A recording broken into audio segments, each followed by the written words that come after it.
राधा स्वामी दयाल की दया, राधा स्वामी सहाय, राधा स्वामी। प्यारे सत्संगी भाइयों बहनों, हुजूर महाराज जी ने संगत पर अपार दया करते हुए अपने सत्संगों से चयनित इन साखियों का संकलन पुस्तक के रूप में तैयार करवाया है। आशा है कि आध्यात्म प्रेमी इसे पढ़कर सुनकर लाभान्वित होंगे। सो किस तरह फरमाते हैं महाराज जी, सुनिए। इसलिए भोजन करते समय न किसी से बात करें, न शत्रु अथवा मित्र के व्यवहार को याद करें और न ही अन्य कोई विचार मन में आने दे, अर्थात भोजन शांति चित्त होकर किया जाए। इस प्रकार नित्य प्रतिदिन यदि आत्मिक यज्ञ किया जाएगा तो जीव शीघ्र ही गुरु ज्ञान का रसास्वादन पाकर आध्यात्मिक रूप से हष्ट-पुष्ट हो जाएगा। जिस प्रकार प्रकृति की समस्त देन बड़ी उदारता से बढ़ती है, लेकिन प्राप्त केवल उन्हीं को होती है जो उनके योग्य, अधिकारी या पात्र होते हैं। सूर्य अपने प्रकाश की किरणें समान रूप से समस्त ब्रह्मांड पर बिखेर कर उन्हें अलौकिक करता है।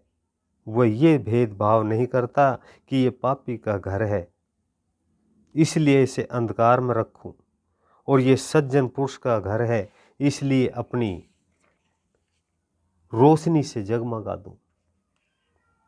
बादल बरसते हैं तो अपनी बूंदों से गरीब, अमीर, पापी व धर्मात्मा के खेतों का समान रूप से सींचते हैं। हवा चलती है तो हर जीव को प्राप्त होती है, लेकिन यदि वर्षा के समय कोई अपने बर्तन को उल्टा करके रख दे या अपने आप को किसी तहखाने में कैद कर ले और फिर शिकायत करे कि सूर्य ने अपनी रोशनी से, वर्षा ने अपनी बूंदों से तथा हवा ने अपने भाव से मुझे वंचित रखा, तो इसमें दोष किसका हुआ? इसी प्रकार दया में सर्वजन हितैषी संत सतगुरु को हम दाता दयाल कहकर याद करते हैं, क्योंकि वे दातार है। सभी पर दया या कृपा करके दात बकसते हैं, इसलिए उनकी कृपा के भागी केवल वही लोग बनते हैं जो इनके अधिकारी या पात्र होते हैं, तथा उनकी दात का भाजन या रसास्वादन केवल वही कर पाते हैं जो उनके योग्य होते हैं। जिस प्रकार सिंहनी का दूध केवल सोने के बर्तन में ठहरता है, इसी प्रकार सतगुरु कृपा के अनुभागी केवल सुपात्र ही बन पाते हैं। जब तक विषयों में राग, आसक्ति या कामना है, तब तक मनुष्य सतगुरु कृपा का अधिकारी नहीं हो सकता। हाँ, उनके ज्ञान के सब अधिकारी हो सकते हैं, लेकिन उनके प्रेम के, उनकी कृपा या दात के सभी अधिकारी क्यों नहीं हो सकते? दात बख्शने में दातार की प्रसन्नता और अनुग्रह सम्मिलित होता है।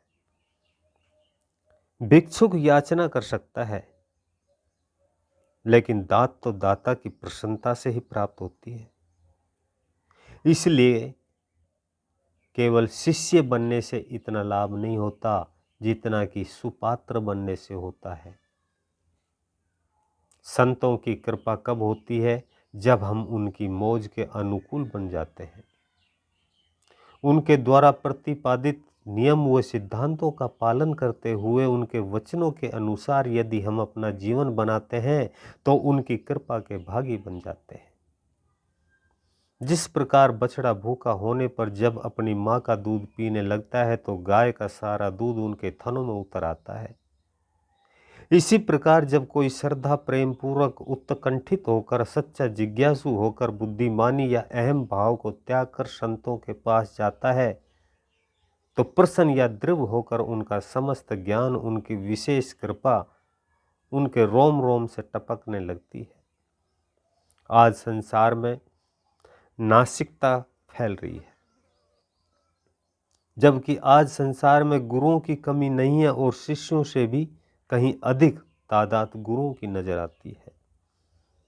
इधर उधर से दो चार बातें सीखी और कामनाओं के मोरे निर्मल व अज्ञानी जीवों को लगे लूटने। गुरु का काम शिष्य के भ्रम और अज्ञान रूपी अंधकार को मिट। अभी आप सुन रहे थे हजूर महाराज जी का फरमाया हुआ ये सत्संग। ऐसे ही और सत्संग सुनने के लिए वीडियो को लाइक करें, चैनल को सब्सक्राइब करें, ज़्यादा से ज़्यादा शेयर करें। सभी सत्संगी भाई और बहनों को राधा स्वामी।